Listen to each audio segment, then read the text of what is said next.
ब्रह्मानन्दं परमसुखदं केवलं ज्ञानमूर्तिं द्वन्द्वातीतं गगनसदृशं तत्त्वमस्यादिलक्ष्यम् एकं नित्यं विमलमचलं सर्वधि साक्षिभूतं भावातीतं त्रिगुणरहितं सद्गुरुं त्वं नमामि।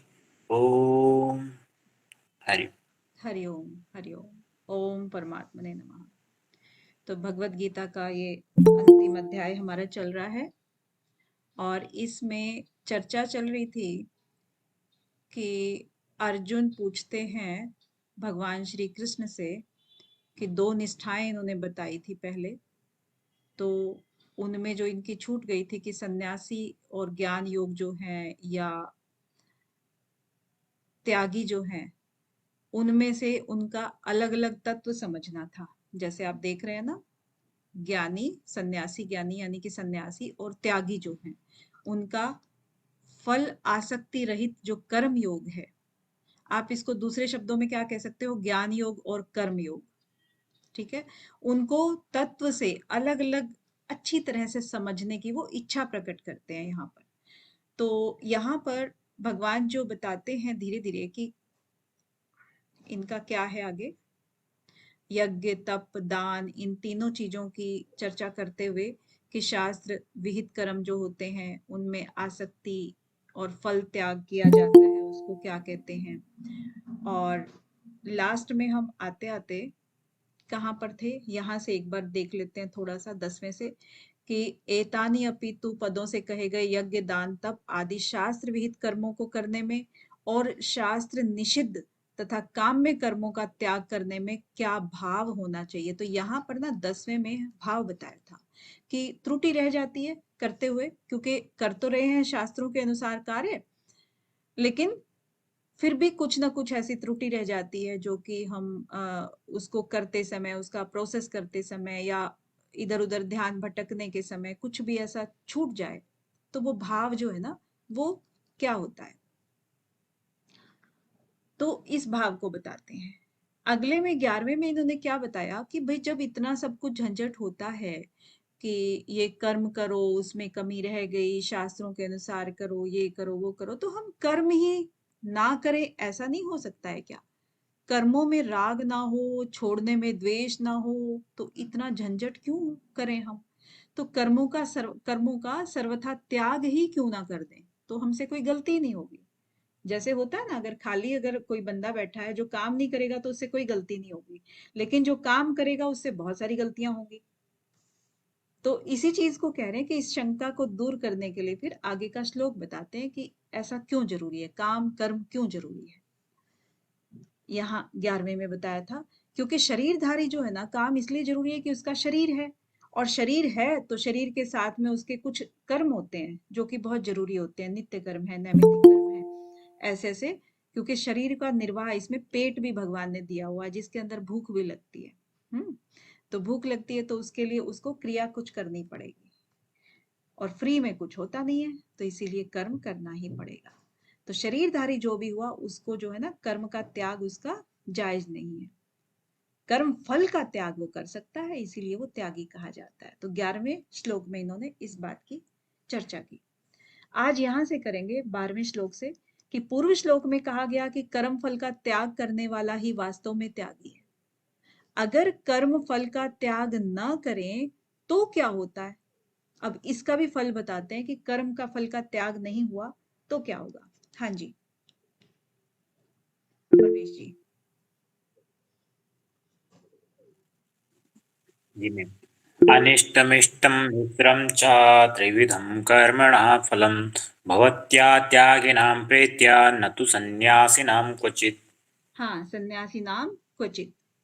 तो कर्म फल का त्याग न करने वाले मनुष्यों का कर्मों में ईष्ट अनिष्ट, यानी कि अनिष्ट हो गया, ईष्ट हो गया, और इन दोनों का मिश्रित हो गया। तो ये सारे जो 3 प्रकार के फल हैं, ये त्रिविधम कर्मणा फलम, ये 3 प्रकार के जो फल हैं, भवती अत्यागिनाम प्रेत्य न तु सन्यासी नाम क्वचित। तो ये जो 3 प्रकार के फल हैं जो कि अनिष्ट होते हैं, इष्ट होते हैं और दोनों मिश्रित होते हैं। तो महर्षि पतंजलि वाली उसमें क्या कहा था? शुक्ल, कृष्ण और मिश्रित, वही 3 कर्म है ये वाले। ठीक है। अब ये वाले जो चीजें हैं, भवती अत्यगिनाम प्रेत्य, वो क्या करते हैं? ये कर्म फल का त्याग करने वाले जो होते हैं उनको तो ये नहीं होते हैं, उनको फल नहीं देते हैं, किसी काल में भी नहीं होता है उनको। लेकिन ये जो प्रेत्य है, मरने के बाद भी इनको मिलता है, जो कर्म के त्याग नहीं करते हैं कर्म फल का, और उनको अभी भी मिलता है, जीवन में भी मिलता है। ऐसे 3 प्रकार का जो भी फल है वो मरने के बाद भी होता है और उसी समय भी होता है।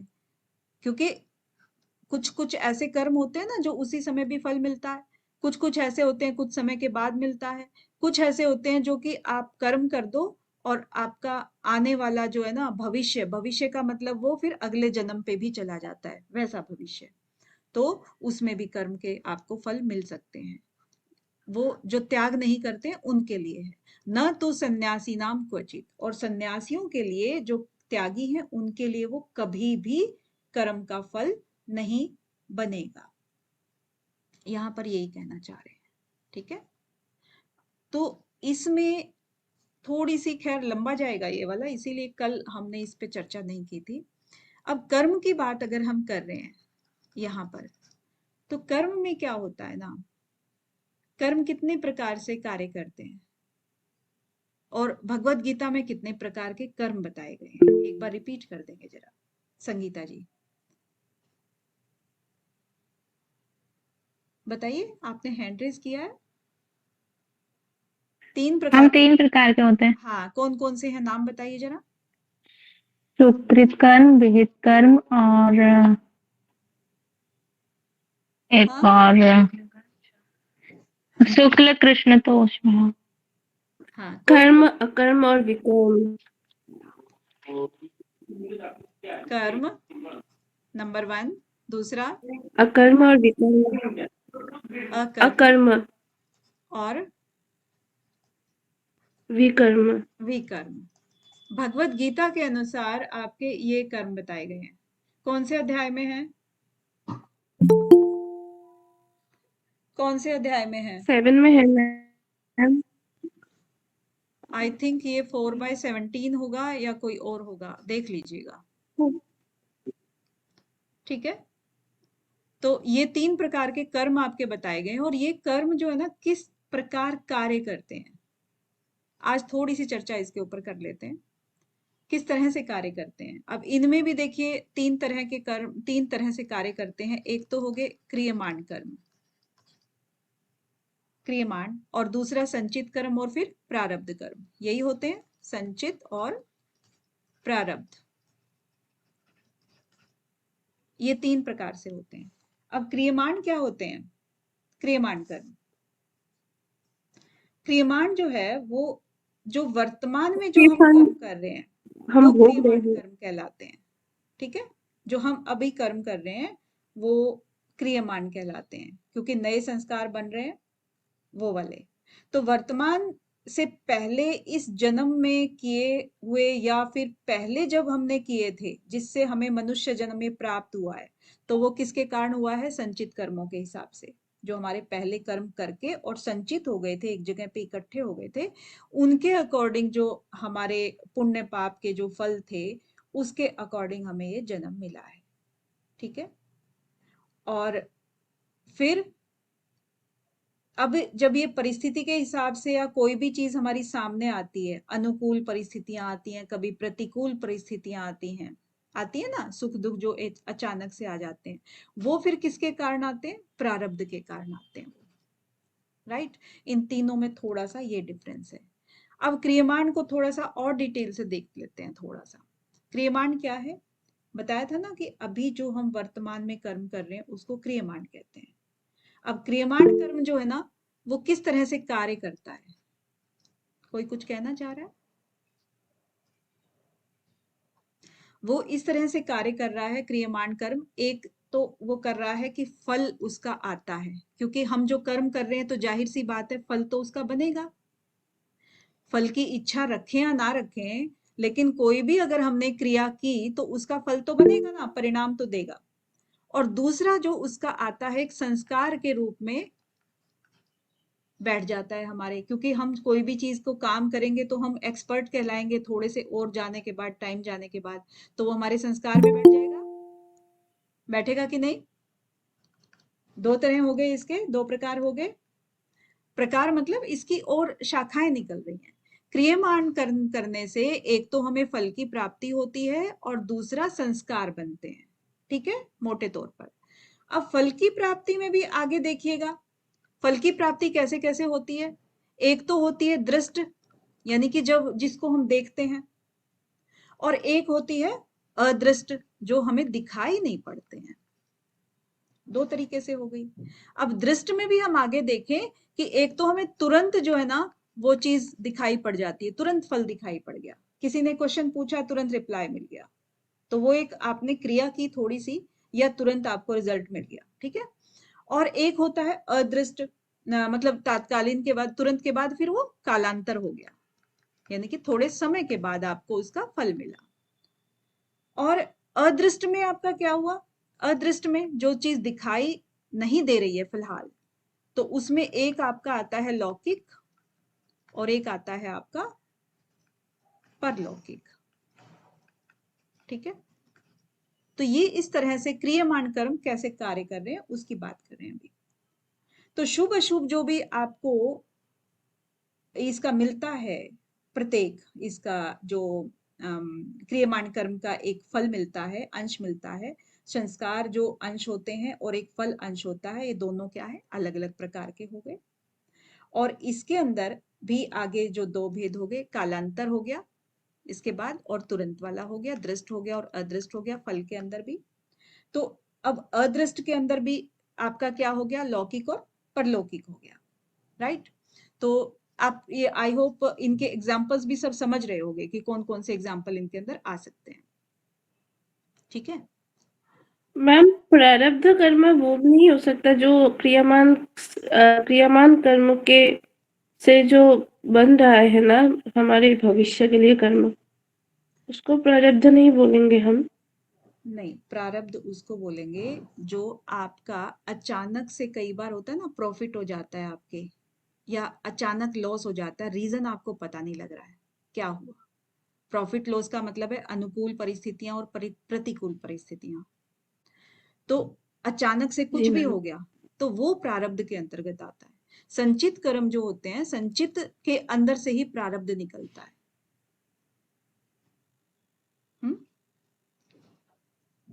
क्लियर है? अभी पढ़ेंगे इसको आगे और डिटेल में पढ़ेंगे, लेकिन फिलहाल क्या है, क्रियमाण कर्म समझा रहे हैं। जी अभी मैम। तो ये संचित और प्रारब्ध तो बाद में आएगा ना। तो अभी क्रियमाण जो देखा आपने, क्रियमाण आपका यहां तक आकर के हो जाता है, क्योंकि इसका फल बताया ना कि फल एक तो मिलता है, दूसरा संस्कार में भी हमारे डेवलप होता रहता है, बैठता रहता है चित्त के अंदर। फल में से हमारा कुछ देखी हुई चीजें एकदम से दिखाई पड़ती हैं, कुछ चीजें, कुछ हमें दिखाई नहीं पड़ती हैं, बाद में जाके कभी फल मिलेगा या आगे आने वाले अगले जन्मों में मिलेगा। और कुछ जो दृष्ट में है वो एक तुरंत मिल जाता है, कुछ समय के बाद मिलता है। अदृष्ट में जो हमें जो लंबे समय के बाद मिला, देखो अभी इस समय तो अदृष्ट है, लेकिन लंबे समय के बाद मिला तो वो लौकिक हो गया, लेकिन इसी जीवन में मिल गया। और जो हमें अगले जन्म में मिला या स्वर्ग आदि में जो भी हमें जैसी हमारे पुराणों में जो चर्चाएं हैं, तो वहां पर मिला तो वो परलौकिक हो गया। ठीक है, क्रियमाण क्लियर है? इसके बाद आते हैं संचित पे। तो संचित पे क्या कह रहे हैं? संचित पे आपका, इसको मैं मिटा दूं एक बार।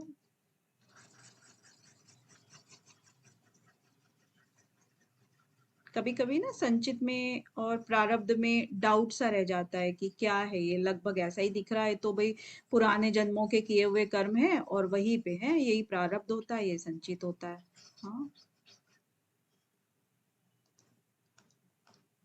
तो संचित में क्या होता है? संचित में भी सेम वही है, एक आपका आएगा फल अंश, क्योंकि फल तो देता ही है ना कोई भी कर्म, और दूसरा आपके संस्कारों में बैठा रहता है कोई भी चीज। ये चीज आपकी दो, ये स्टेप सेम रहेंगे। अब जो फल अंश आया, तो फल अंश से आपका क्या बनता है? अब प्रारब्ध बनता है। अब आया आपका प्रारब्ध, ठीक है। क्योंकि जो फल ही तो है वो, जो आपका मैं बता रही हूँ कि अचानक जो प्रॉफिट लॉस होता है वो फल ही तो आया, लेकिन वो कोई समय देख करके आता है। कभी भी किसी भी समय कुछ भी हो जाता है, कभी अचानक परिस्थितियां बदल जाती हैं लोगों की, तो वो प्रारब्ध का है। क्योंकि उसके जो संचित कर्म थे ना, संचित कर्मों के हिसाब से फल मिला उसको। और फल जो मिला, पहले फल मिला उसने कि संचित जो कर्म थे आपको घर परिवार आयु, जो जाति आयु भोग, वो वाली चीजें मिली। अब उसके अंदर जो आपकी ऊंच नीच होती है, जो आपकी घटबट होती है, वो सब प्रारब्ध के अंतर्गत आती है, ठीक है। और संस्कार, जो हमारे संस्कारों में चीजें बैठ गई हैं, संस्कार में, हमारी संस्कार का क्या मतलब हुआ? मैम नेटवर्क आपका आवाज अच्छे से नहीं आ रहा, वॉइस ब्रेक हो रहा है। आवाज नहीं आ रही है क्या? किसी को भी नहीं आ रही है? मुझे कंफर्म कर देंगे एक बार। ब्रेक करके आ रही मैम। ब्रेक हो रही है। तो कहाँ से ब्रेक हुई है? मैं अगर रीज्वाइन करूं तो रीज्वाइन, संचित कर्म के संचित कर्म जब स्टार्ट किए था ना आपने, तब से। अच्छा अच्छा, अभी आ रही है? क्लियर आ रही है अभी? अभी क्लियर है? ओके नवीन जी।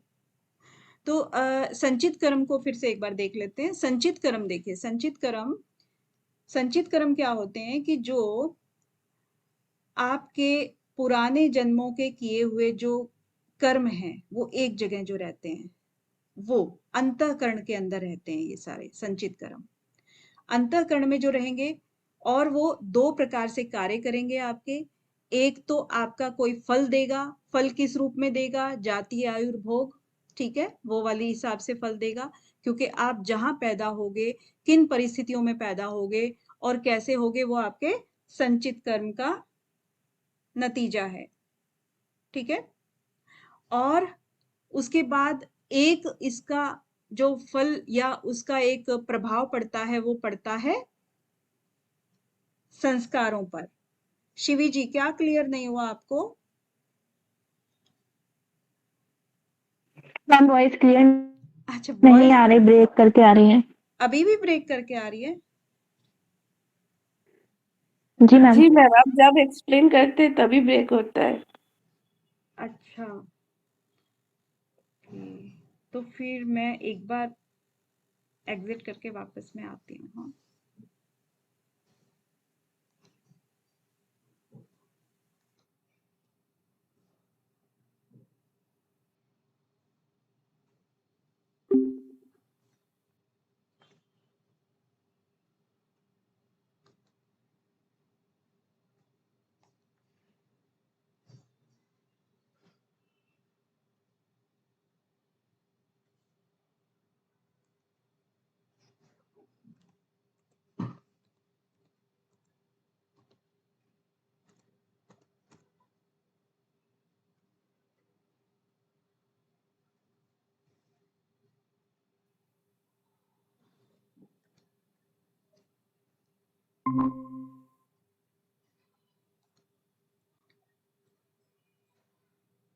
हेलो, अभी आ रही है?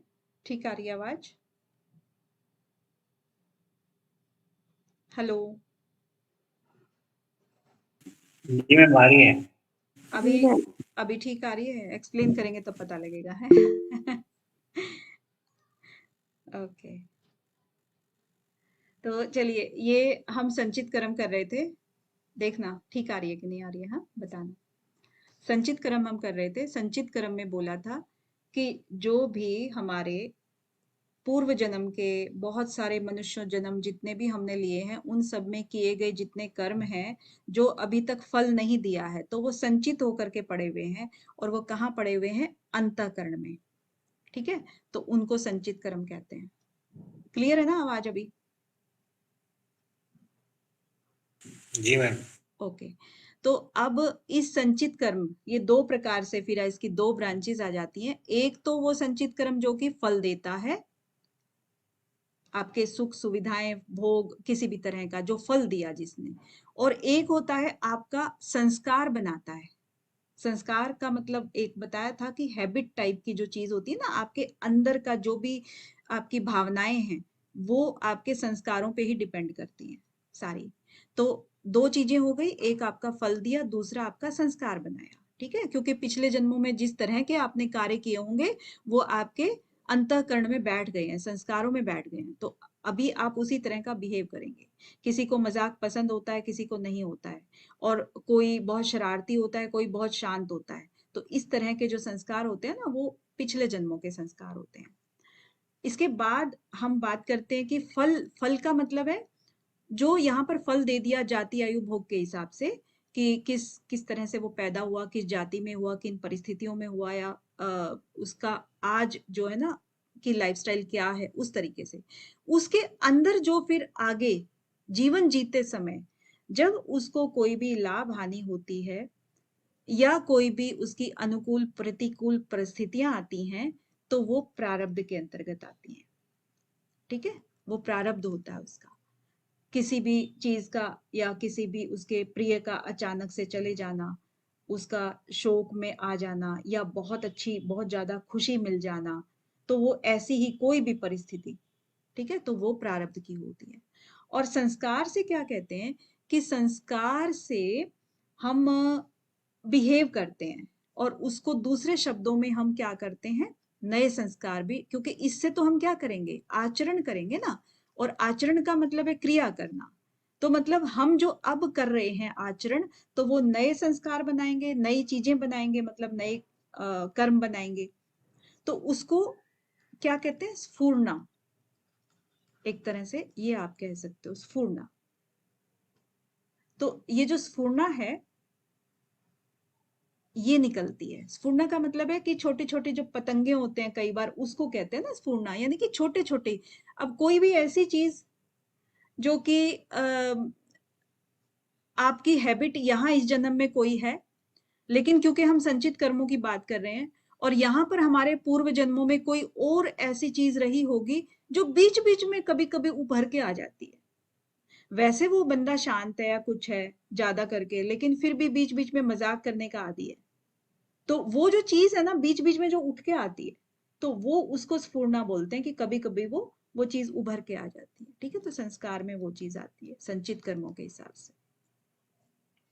तो यहाँ पर ये हो गया। हाँ, अब नेक्स्ट आपका प्रारब्ध आता है, प्रारब्ध कर्म।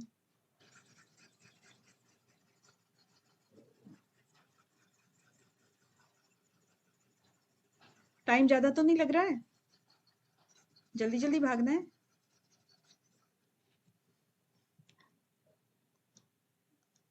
No ma'am. चलिए, तो प्रारब्ध कर्म क्या होता है, देखो प्रारब्ध में भी आप देखोगे कि कुछ वही तीनों तरह की आपकी चीजें होती हैं। एक तो आपकी हो गई पॉजिटिव यानी कि अनुकूल परिस्थितियां, और दूसरी हो गई आपकी मिश्रित हो गई, अनुकूल और प्रतिकूल मिश्रित, और ये हो गई आपकी प्रतिकूल, प्रतिकूल परिस्थितियां। ठीक है, तो ये तीनों आपकी परिस्थितियां प्रारब्ध की होती हैं। भाई कोई तो ऐसी होती है, अनुकूल को अगर हम देखें तो अनुकूल में स्वेच्छा पूर्वक क्रिया होती है, या एक होती है कि हम खुद से करते हैं, एक होते हैं कि बिना उसके करते हैं, और एक होती है दूसरों के कहने से करते हैं। तो तीन तरह की प्रतिक्रियाएं होती हैं इसमें। और मिश्रित में क्या होता है, इसमें भी वही तीन तरह की होती हैं, और प्रतिकूल में भी वही। क्यों?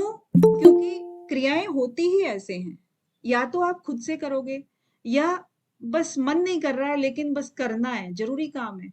अब आपको नहाना नहीं है सर्दी में, लेकिन नहाना पड़ेगा, वो वाला हो गया ना। तो वो वाली बात है कि अनिच्छा से करते हो आप, और पर इच्छा मतलब फिर दूसरों के कहने से किया आपने, वो चीज हो गई। तो यहां पर वही चीज आ रही है कि अनिच्छा मतलब आपने इच्छा नहीं थी फिर भी करना पड़ा है। तो बस मोटे तौर पर हम यहीं पे इसको कहते हैं। और इसके बाद फिर ये होती क्यों है और कैसे हैं, बहुत लंबा इसका वो है। बस मेन आपको ये है कि 3 तरह के वो बताने थे, क्रियमाण, संचित और प्रारब्ध कर्म कैसे होते हैं। हम्म? और इसके आगे चलो हम चलते हैं 13वें श्लोक में। कौन पढ़ेगा? मानसी जी।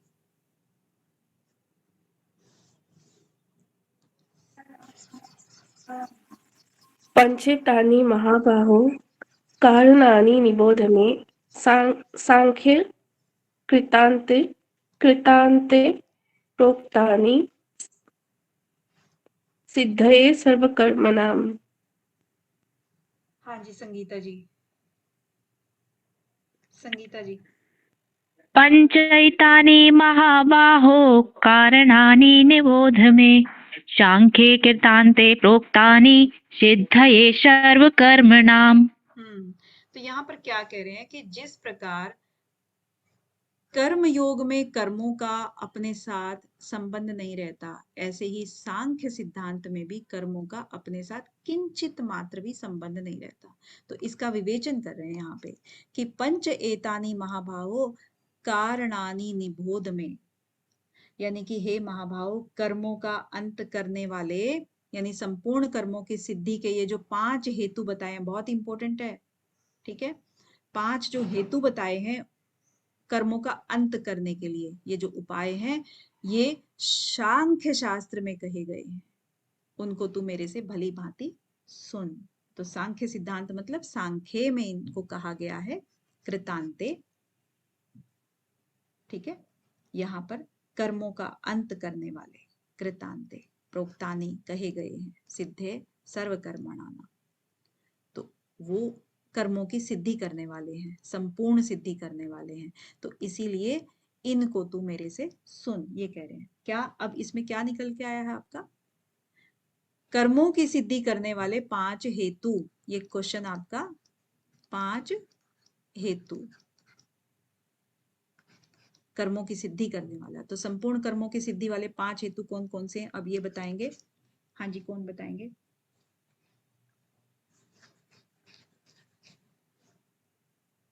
देर मत लगाया करो भाई, जल्दी जल्दी। हाँ जी, परवेश जी। जी मैम। अधिष्ठानं तथा कर्ता करणं च पृथग्विधां विविधाश्च पृथक् चेष्टा दैवं चैवात्र पंचमम्।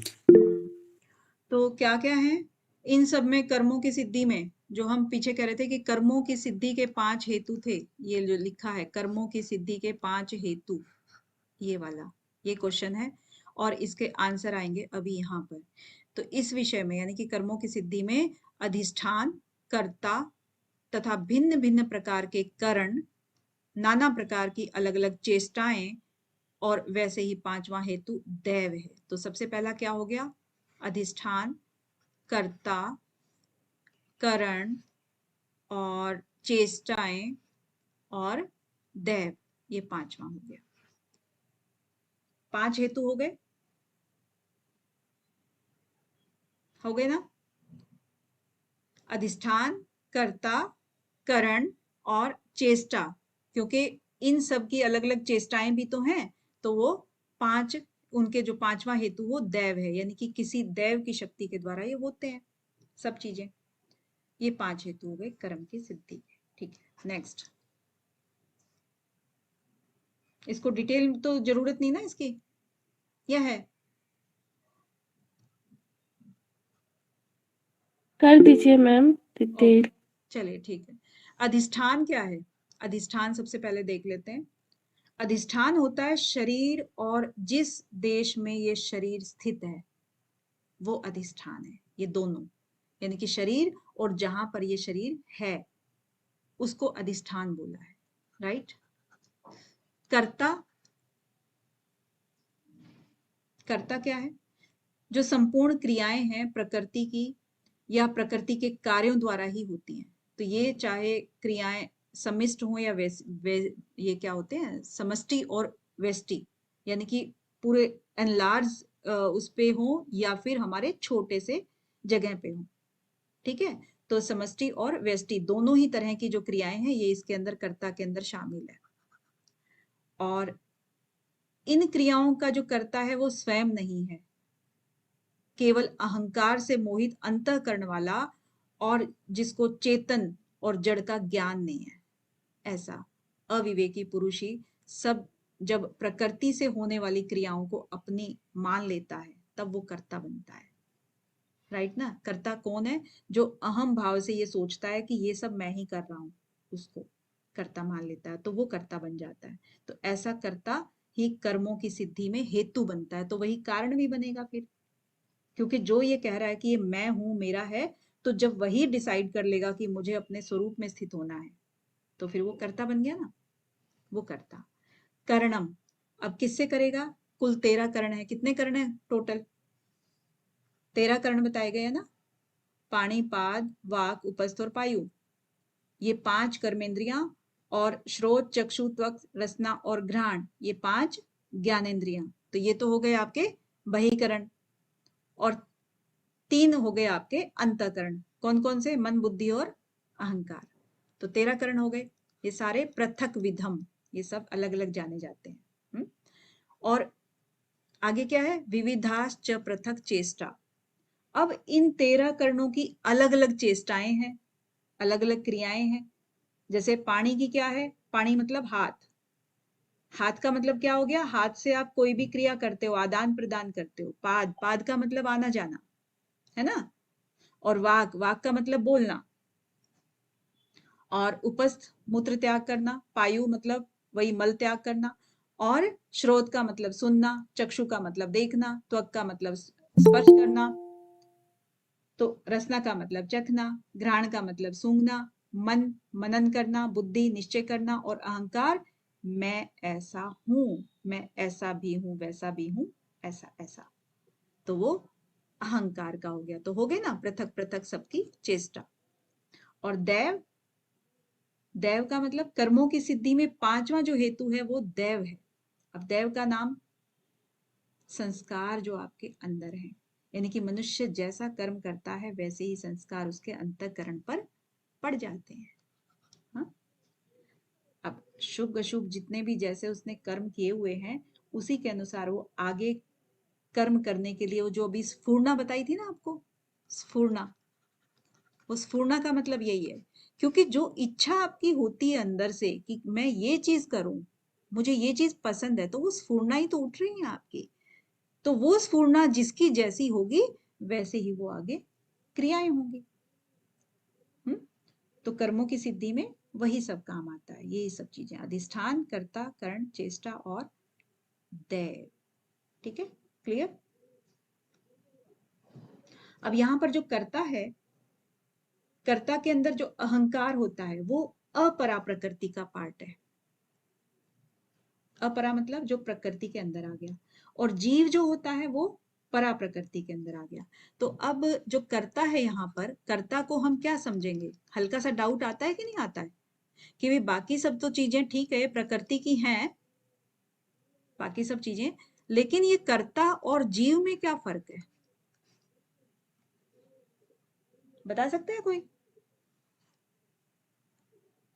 बहुत बड़े बड़े विद्वान हैं, पूनम जी हैं, परवेश जी हैं, मानसी जी हैं, बताएं कर्ता में और जीव में क्या अंतर है?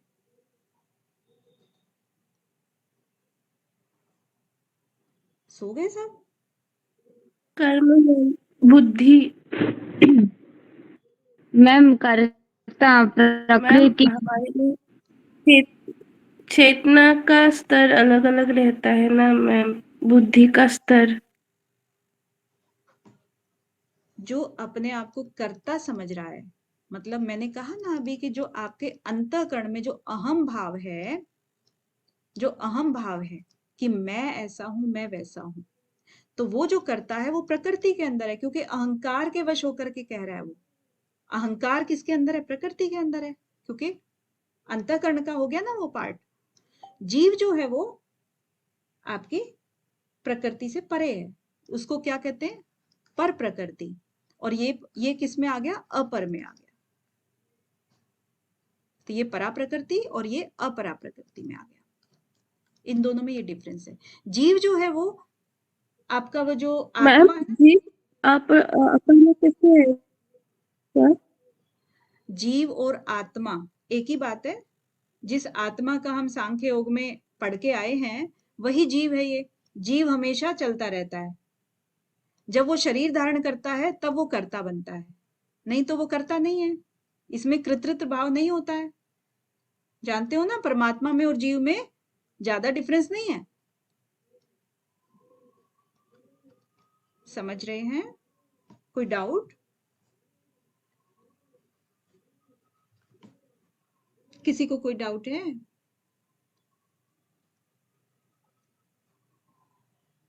चलिए, रेखा जी को क्लियर है, मानसी जी को क्लियर है, पूनम जी को क्लियर है, और क्रांति जी आपको? तो वो इसमें परा प्रकृति में आते हैं। जीव जो है, जीव का संबंध क्या है? सजातीय, यानी कि परमात्मा के साथ होता है ना।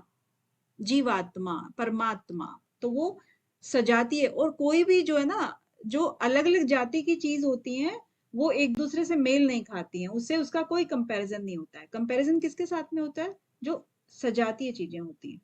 तो जीव का संबंध किसके साथ में होता है? परमात्मा के साथ में होता है। तो यहाँ पर प्योर उस आत्मा की बात कर रहे हैं जो शरीर के अंदर तो है। ऐसा नहीं है कि जीव शरीर के अंदर नहीं है। यहाँ पर अभी इस चीज की बात नहीं करी है कि भाई ये जीव जो है वो शरीर के अंदर नहीं है। ये जो इसके अंदर जो प्योर आत्मा जिसको आप बोलते हो ना, प्योर आत्मा जिसने अपने आप को स्वरूप में स्थित कर रखा, वो जो आत्मा है, उस आत्मा का सजातीय कौन सी चीज हो गई? परमात्मा, है ना। तो हम कंपैरिजन करेंगे तो यहां करेंगे। इस आत्मा का या इस जीव का कंपैरिजन हम प्रकृति में नहीं कर सकते हैं। प्रकृति क्या है? वो क्रियाशील है, ये क्रियाशील नहीं है। जीव का जो अंदर आत्मा बैठा हुआ है, जो जीव धारण कर रखा है, जिसने भी, कर्ता जिसको कह रहे हैं, उसने, उसका जो प्योर, अगर हम देखें, प्योरिटी देखें, तो वो कृतृत्व भाव नहीं है उसमें, और इसमें है। इसीलिए हम इसका कंपैरिजन इसमें किसके साथ कर रहे हैं? परा प्रकृति में कर रहे हैं, और इसको हम अपरा प्रकृति में कर रहे हैं। अब थोड़े से क्वेश्चंस ना डेप्थ में बन रहे हैं, तो अगर इस तरीके से आपको आता है तो इसलिए आपको ये बताया गया है। क्लियर है ना? कंसेप्ट क्लियर है आपको कि जीव, कर्ता और जीव में क्या फर्क है? जी मैम। ओके, धन्यवाद।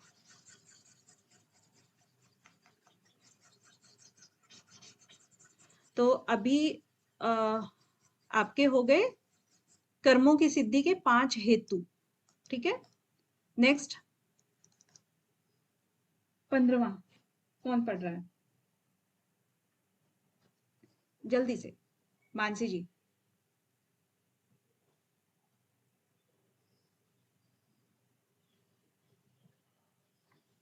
जी मैम।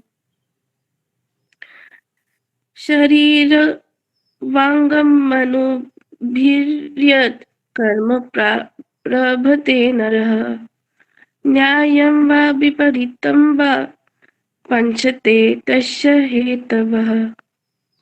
बहुत बढ़िया, बहुत ही बढ़िया। अब क्या कह रहे हैं कि शरीर वाक मनोभि यत कर्म प्रारभते प्रारभते नरः न्यायम वा विपरीतम वा पंच एत तस्य हेतवा। यानी कि मनुष्य जो है, नर की बात कर रहे हैं ना, मनुष्य की बात कर रहे हैं। मनुष्य क्या है? मन, वाणी और शरीर से शास्त्रानुकूल अथवा विपरीत जो भी कर्म किया करता है, उसके ये 5 कारण हैं। अब इसने कोई ऐसा, ये सारे 5 इसने कारण बता दिए कौन कौन से, जो मन, वाणी और शरीर से, शरीर वाक मनोभि यत कर्म प्रारब्धे नर न्यायम वा विपरीतम, चाहे वो न्याय यानी कि उसके अनुकूल करे, चाहे वो विपरीत कर्म करे, ये 5 ही उसके कारण हैं, हेतु हैं। ठीक है। अब भगवान ने सांख्य सिद्धांत बताने के लिए जो उपक्रम किया है, उसमें कर्मों के होने में 5 हेतु बताने का क्या आशय है, क्यों बताए ये? तो इसका वर्णन यहाँ पर करते हैं। कौन? हाँ जी, संगीता जी। तत्रैवं सति कर्तारम् आत्मानं केवलं तु यः पश्येत् कृतबुद्धित्वात् नाशा पश्यति दुर्मति। हाँ जी, बहुत ही बढ़िया। अब इसमें क्या कह रहे हैं कि तत्र एवं सति कर्तारम, यानी कि जो 5 हेतु जो हैं उनके होने पर भी, परंतु क्या है ना, ऐसा होने पर भी जो मनुष्य अशुद्ध बुद्धि होने के कारण उस विषय में यानी कि कर्मों के होने में केवल शुद्ध स्वरूप आत्मा को कर्ता समझता है, वह मलिन बुद्धि वाला अज्ञानी यथार्थ को नहीं समझता। अब वही चीज जो ऊपर कह रहे थे ना कि जो मनुष्य अशुद्ध बुद्धि यानी कि उसकी बुद्धि अभी शुद्ध नहीं है, वो अभी माया के चक्कर में फंसा हुआ है, तो उसके विषय में कहता है कि केवल आत्मा को अगर कर्ता समझता है तो इसका मतलब वो अज्ञानी है, वो असलियत नहीं जानता, यथार्थ को नहीं जानता। तत्र एवं सति कर्तारम आत्मानं केवलम तूय पश्यति अकृत बुद्धित्वात् न स पश्यति दुर्मति, वो दुर्मति होता है, ठीक है, दुष्ट बुद्धि वाला होता है। क्लियर है ना? इसको पहले ही क्लियर कर ही दिया है पहले। तो पूर्व श्लोक में ये बताया कि शुद्ध स्वरूप को देखने शुद्ध स्वरूप को कर्ता देखने वाला दुर्मति ठीक नहीं देखता, ठीक है। तो ठीक देखने वाला कौन है, तो इसका वर्णन यहाँ करेंगे। हाँ जी परवेश जी, शिवी जी।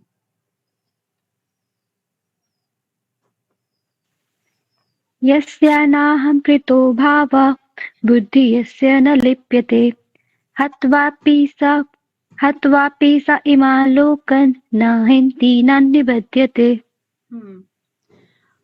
न हन्ति न निबध्यते, तो जिसका क्या कह रहे हैं कि यस्य न अहंकृत भाव बुद्धि यस्य न लिप्यते, तो जिस पुरुष के अंतःकरण में मैं करता हूं, न अहंकृत भाव, जो मैं करता हूं यानी कि अहंकार भाव नहीं है, और जो इसमें लिप्त भी नहीं है, कर्मों में लेप्यमान भी नहीं है, यस्य न लिप्यते हत्वा अपि स इमाम लोकान न हंति न बध्यते, तो ऐसे पुरुष जो है ना सब लोगों को मार कर भी वास्तव में न तो मरता है और न ही पाप से बंधता है। कि वो जो युद्ध में है ना, क्योंकि अब यहाँ पर युद्ध की जो पीछे की चर्चा चल रही थी कि भगवान अर्जुन को यही तो बता रहे थे कि युद्ध में क्यों लड़ना है तुम्हें, तो युद्ध में इन संपूर्ण प्राणियों को मार कर भी ना तो वो मारता है और ना ही उसमें बंधता है। यहाँ पर मरता नहीं है, मारता है, क्योंकि वो मारेगा तो युद्ध का करने वाला ही ना, तो ना तो वो मारेगा और ना ही उससे बंधेगा, ठीक है। तो अब ज्ञान और प्रवृत्ति क्रिया दोषी नहीं होते, प्रत्युत कृतृत्व अभिमान ही दोषी होता है, क्योंकि कृतृत्व अभिमान से ही कर्म संग्रह बनता है। तो ये आगे के श्लोक में बताते हैं। प्रवेश जी। जी मैम। ज्ञानं ज्ञेयं परिज्ञाता त्रिविधा कर्म चोदना करणं कर्म कर्तेति त्रिविधा कर्म संग्रह। ज्ञानम ज्ञेय परिज्ञाता, यानी कि ज्ञान ज्ञाता ज्ञान और ज्ञेय, ये जो 3 प्रकार के कर्म प्रेरणा है, और कर्ता करण तथा क्रिया ये 3 प्रकार के कर्म संग्रह हैं। इसमें सिर्फ यही बता रहे हैं कि जो कर्म संग्रह है और जो कर्म प्रेरणा है, इनको आपको याद करना है। कर्म प्रेरणा कौन सी है? कर्म प्रेरणा ज्ञाता ज्ञान और ज्ञेय, ये 3 हैं, ठीक है। और इसके बाद कर्म संग्रह कौन से हैं? कर्ता करण और क्रिया, ये आपके करण संग्रह हैं। तो ये भी 3 हो गए, तो आपको ये दोनों याद करने हैं, याद करने के उद्देश्य से। आगे है गुणातीत होने के उद्देश्य से। अब आगे के श्लोक में त्रिगुणात्मक पदार्थों का प्रकरण आरंभ करते हैं। त्रिगुणात्मक पदार्थ, हाँ जी।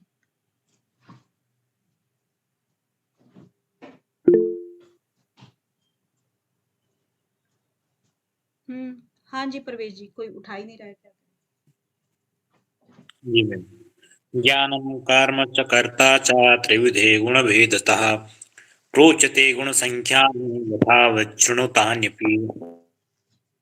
हम्म तो इसमें कह रहे हैं ज्ञानम कर्म च कर्ता च त्रिधा एव गुण भेदता, तो ज्ञान ज्ञेय और ज्ञानम कर्म च कर्ता, यही है ना? हाँ। तो गुणों का विवेचन करने वाले शास्त्र में गुणों के भेद से ज्ञान, कर्म तथा कर्ता, ज्ञान, कर्म तथा कर्ता, ये जो तीन हैं, इनके भी आगे क्या है? गुण भेद है। अब प्रोचते गुण संख्याने यथावत शृणु तानि अपि। अब इनको तीन प्रकार से तुम मेरे से भली भांति सुन, यथार्थ रूप से सुन। यथावत मतलब जैसे ये हैं वैसे ही तुम मुझसे सुन, ऐसा कह रहे हैं कि तीन प्रकार से हैं ये सब के सब, ज्ञान, कर्म और कर्ता।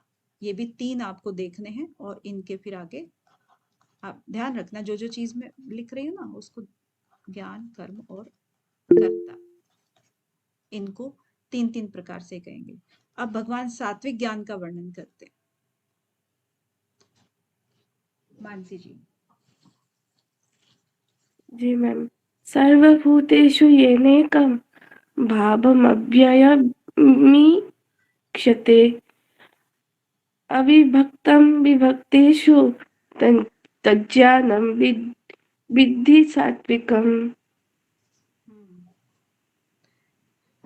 तो विद्धि सात्विकम, तो यहाँ कह रहे हैं कि सर्वभूतेषु येन एकम, यानी कि जिस ज्ञान से मनुष्य पृथक पृथक सब भूतों में एक अविनाशी परमात्म तत्व को विभाग रहित समभाव से स्थित देखता है, तो उस ज्ञान को तू सात्विक जान।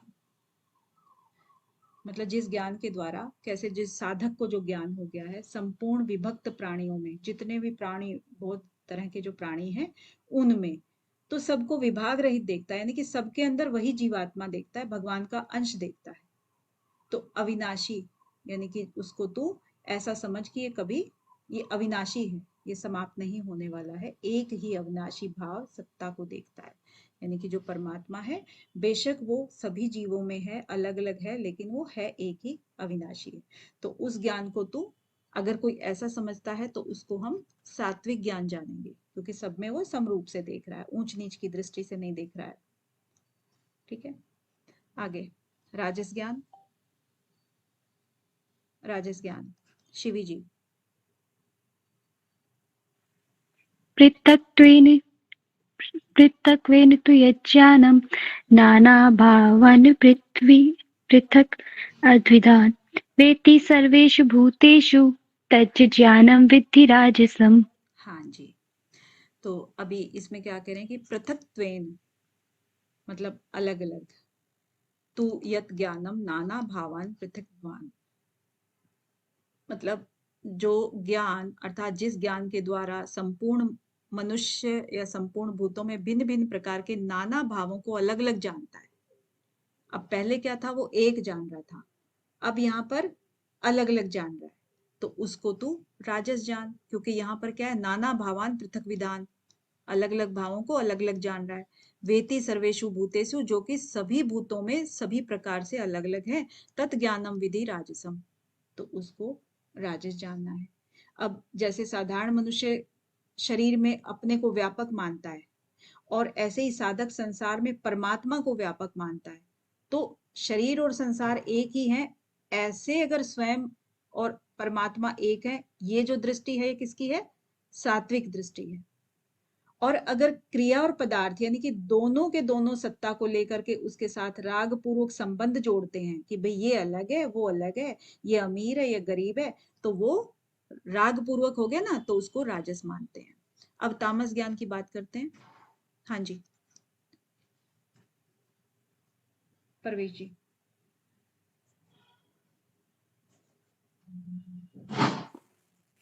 जी मैम।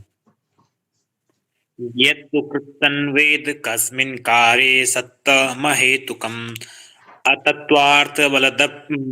वदलपं ता च तत्तामसमुदाहृतम्। तो यत्तु कृत स्वन्वत् एकस्मिन् कार्ये सक्तम अहेतुकम, तो जो भी आपका ज्ञान है एक कार्य रूप शरीर में ही संपूर्ण के सदृश आसक्त है, और उसके बाद अतत्वार्थम अर्थवत अल्प अल्पम च तत् तामसम उदाहृत। तो जो बिना युक्ति वाला है और तात्विक अर्थ से रहित है और तुच्छ है, वो सब चीजें तामस में आती हैं। यानी कि जो ज्ञान, जिस ज्ञान के द्वारा मनुष्य एक कार्य रूप शरीर में ही संपूर्ण तरह के आसक्त रहता है, और जो युक्ति रहित है, वो कोई अपना विचार ही नहीं करता है, दिमाग ही नहीं लगाता है, बुद्धि नहीं लगाता है, तो वो वास्तविक ज्ञान से रहित हो गया और वो तुच्छ भी हो गया। तो उसको क्या कहा गया? तामस कहा गया। ठीक है। अब वो कैसा होता है? वो भोगी बन के रह जाता है। तो ऐसा मनुष्य ऐसा ही है। आगे अब भगवान सात्विक कर्म का वर्णन करते हैं। कौन करेगा? जल्दी जल्दी कर दो, परवेश जी।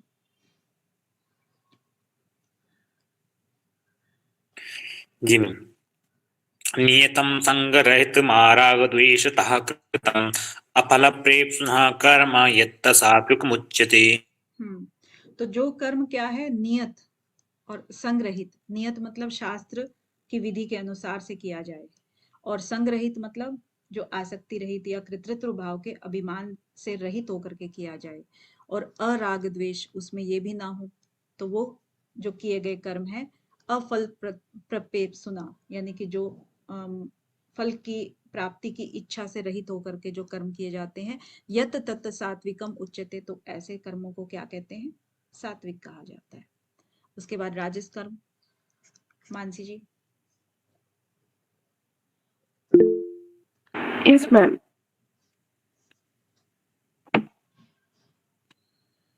मैम 24 हाँ, है। 24 हाँ। यत्तु कामेप्सुना कर्म सांहकारेण वा पुनः क्रियते बहुलायासं तन्द्रजास समुदाहतम्। राजसम उदाहृतम। तो अब क्या कह रहे हैं कि जो यत तु कामुप सुना कर्म संगहारेण वा पुनः, यानी कि जो कर्म काम से, काम की यानी कि भोगों की इच्छा से, या संग कारेण यानी कि जो आपका संग मतलब उससे अटैच हो जाते हो, तो अटैच हो जाते हो तो अहंकार की भावना आ जाती है, तो उससे किया जाता है। और क्रियते बहुलायासम, यानी कि परिश्रम पूर्वक किया जाता है ना, बहुत प्रयासों के साथ में। ततः राजसम उदाहरतम, और उसको क्या कहते हैं? राजस कहा गया है। उसके बाद तामस कर्म का वर्णन है, आज का लास्ट है। हाँ जी परवेश जी। जी मैम। अनुबंधं क्षयं हिंसा मनवेक्ष्या च पौरुषं मोहदारभ्यते कर्म यत्तामसमुच्यते। तो अनुबंधम क्षयम हिंसाम अन्वेक्ष्य च पौरुषम। तो जो कर्म है वो परिणाम, अनुबंध जो हो गया भाई, किसी को आपने अनुबंध कर रखा, परिणाम, क्षय मतलब हानि, हिंसा मतलब हिंसा होता ही है, और अन्वेक्ष्य, अन्वेक्ष्य मतलब उसको ये सब चीजें ना देख करके कि किसी की हिंसा हो रही है, हानि हो रही है, या किसी से आपने परिणाम क्या होगा, वो चीजें ना देख करके जो किया जाता है, उसकी सामर्थ्य को देख करके जो किया जाता है। मोहात आरंभे कर्म, और जो मोह पूर्वक कर्मों का आरंभ होता है, तो ऐसे तामस कर्म कहलाते हैं। ऐसा तामस कहा गया है। ठीक है। तो कल से हम करेंगे, कल करेंगे सात्विक कर्ता के लक्षण। अभी तक तो ये है ना कि किस कर्म, कैसे कर्म होते हैं। अब ये जो कर्ता है, यानी कि जो भी मनुष्य शरीर में है, इसके लक्षण, यानी कि इसका किस तरह से वो बिहेव करता है, लक्षण किस तरह से होते हैं, तो वो कल करते हैं। ठीक है।